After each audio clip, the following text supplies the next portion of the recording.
Coba bayangin, situasi ini.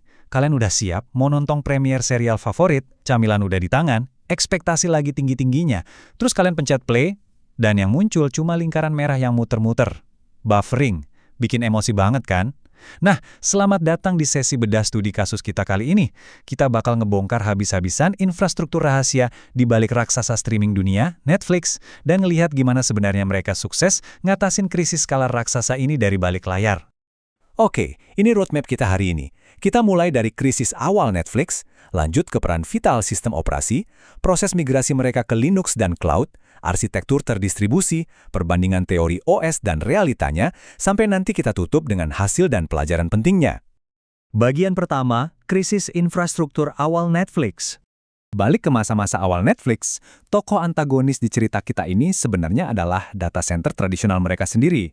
Bayangin aja, waktu jutaan pengguna login dan ngeklik play barengan, sistem konvensional ini tuh langsung angkat tangan, nggak sanggup. Dampaknya parah banget, server langsung overload, latency atau jedanya melonjak tinggi, dan ya itu tadi, penonton disuguhi buffering tiada henti.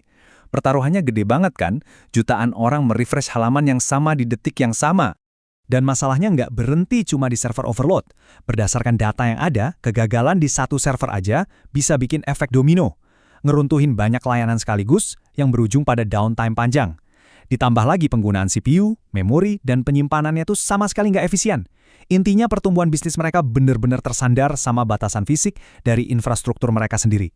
Kita masuk ke bagian kedua, peran kritis sistem operasi. Nah, pertanyaannya sekarang, gimana cara mereka bisa lolos dari krisis ini? Jawaban utamanya ternyata ada pada satu pertanyaan mendasar. Kenapa sistem operasi atau OS itu perannya super krusial di level enterprise? Di sini kita nggak cuma ngomongin buffering di layar TV kalian ya, tapi kita bakal masuk ke ruang mesin utamanya, fondasi yang ngatur semua penskalaan di dunia digital.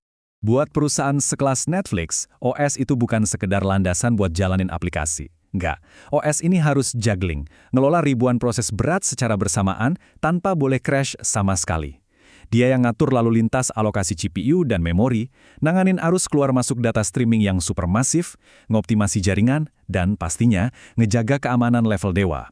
Ibaratnya nih ya, kayak ngatur jutaan mobil balap di satu persimpangan super sibuk dan nggak boleh ada satupun yang tabrakan. Lanjut ke bagian ketiga, migrasi ke Linux dan cloud. Karena sistem lama udah kewalahan jadi pengatur lalu lintas, Netflix akhirnya ngambil langkah berani. Mereka merombak total struktur back-end lewat 4 langkah super penting. Pertama, mereka migrasi penuh pakai OS Linux. Kedua, mereka pindah ke cloud spesifiknya AWS. Ketiga, menerapin sistem operasi terdistribusi. Dan terakhir keempat, mereka ngebangun sistem monitoring sumber daya yang ketat. Kenapa harus Linux? Jawabannya sebenarnya cukup straightforward. Linux itu open source. Dia terkenal luar biasa stabil, sangat efisien buat beban kerja server, dan gampang banget dimodifikasi. Terus, kenapa harus pakai cloud dari Amazon Web Services? Magic word-nya di sini adalah skalabilitas otomatis. Jadi, pas traffic tiba-tiba meledak, sistem cloud ini bakal otomatis nambah kapasitas server saat itu juga, tanpa butuh campur tangan manusia sama sekali. Bagian keempat, arsitektur terdistribusi dan pemantauan. Oke, sekarang kita bedah pelan-pelan senjata rahasia dari arsitektur baru mereka ini. Karena konsepnya brilian banget. Netflix mecah aplikasi raksasa mereka yang tadinya cuma satu kesatuan, jadi potongan-potongan kecil yang disebut microservices. Nah, layanan-layanan kecil ini dijalankan di dalam container. Lewat Linux, mereka bisa ngelakuin isolasi proses. Coba bayangin gini. Misal fitur rekomendasi film kalian lagi error. Ya udah, errornya kekurung di situ aja. Layanan utama buat muter videonya bakal tetap jalan mulus. Jadi satu kerusakan kecil nggak bakal lagi bikin seluruh kapal tenggelam. Keren kan? Tapi semua arsitektur canggih tadi nggak akan jalan tanpa satu elemen kunci ini, monitoring yang nggak kenal ampun. Mereka memantau CPU, memori, dan jaringan 24 jam non-stop. Pelacakan sumber daya yang konstan inilah yang sebenarnya mencegah terjadinya bottleneck dan jadi jaminan mutu performa streaming tanpa cacat yang kita nikmatin sekarang. Sistem mereka udah tahu kapan harus bertindak, jauh sebelum masalahnya nyampe ke layar TV kalian. Masuk ke bagian kelima, teori OS versus implementasi Netflix. Di sini kita bisa lihat jembatan langsung antara teori di buku teks sama realita bisnis bernilai miliaran dolar. Kalau kalian pernah belajar proses manajemen, di dunia nyata Netflix itu berarti kemampuan ngehandle jutaan request pengguna secara bersamaan. Memory management itu eksekusi caching video, biar pas diklik filmnya langsung jalan. File system jadi lautan raksasa buat nyimpen data multimedia mereka.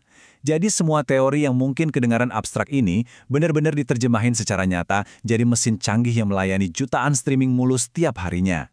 Dan akhirnya, bagian keenam, hasil dan pelajaran penting. Sampailah kita di akhir perjalanan pahlawan infrastruktur kita ini. Hasil dari perombakan gila-gilaan tadi ternyata benar-benar ngubah arah perusahaan. Keputusan teknis ini ngasih perbaikan kualitas yang luar biasa masif yang akhirnya nggak bikin Netflix terbang jauh ninggalin kompetitornya. Ini dia kemenangan besarnya. Streaming jadi jauh lebih stabil. Downtime alias momen di mana layanan mati mendadak itu turun drastis sampai nyaris gak pernah kerasa lagi. Skalabilitasnya meroket tajam, jadi momen premier serial baru di seluruh dunia bukan lagi mimpi buruk buat tim IT mereka. Ini jadi bukti nyata kalau dengan ngebenerin fondasi terdalam yang gak kelihatan sama penonton, kita justru bisa mecahin masalah yang paling sering dikeluhin pelanggan. So, apa kesimpulan utamanya buat kita? Sistem operasi itu sama sekali bukan sekedar software bawaan mesin. Dia adalah mesin fundamental, jantungnya bisnis skala global. Linux sudah ngebuktiin dirinya sebagai standar absolut buat server modern saat ini. Dan yang paling penting, di era digital, seberapa pintar kita ngelola sumber daya sistem operasi, itu berbanding lurus sama performa dan kesuksesan bisnis itu sendiri.